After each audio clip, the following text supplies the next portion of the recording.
അല്ല കുട്ടികളെ, നിങ്ങൾ രണ്ടാളും ഈ നാട്ടുകാരാ? ഞങ്ങൾ ഈ നാട്ടുകാർ തന്നെയാണ്. എന്താണ് പ്രശ്നം ആക്കാ? നിങ്ങളെ നാട്ടുകാരനല്ലേ ബക്കർ അറിയുന്ന ആള്? അയാളേക്കൊന്ന് ഒരു പശുവിനെ മേടിച്ചു. അയാൾ 9.5 കുപ്പി പാല് കിട്ടും പറഞ്ഞിട്ട് ഞാൻ മേടിച്ചേ.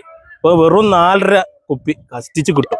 ഒന്ന് ഇടപെടയില് അങ്ങനെ പറ്റിച്ച ആളൊന്നും നമ്മളെ നാട്ടിൽ വെച്ച് ഓർപ്പിക്കൂല. അതൊന്ന് ചോദിച്ചിട്ടേ ഉള്ളൂ ബാക്കി കാര്യം. വരും കാക്ക, ഞങ്ങൾ തീരുമാനം ഉണ്ടാക്കി തരും.